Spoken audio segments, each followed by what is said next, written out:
Vicks वैपो रब के 5 जादुई फायदे। रातों की नींद खराब करने वाली खांसी का रामबाण इलाज। खांसी, जुकाम, छाती और गले पर मालिश। नाक बंद, नथुनों के नीचे लगाएं। मांसपेशी दर्द, हल्की मसाज से आराम।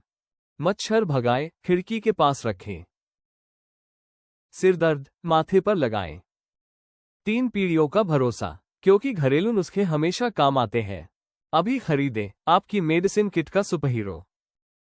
हेल्थ से जुड़े वीडियो देखते रहने के लिए चैनल को अभी सब्सक्राइब करें और बेल आइकॉन को दबा लें।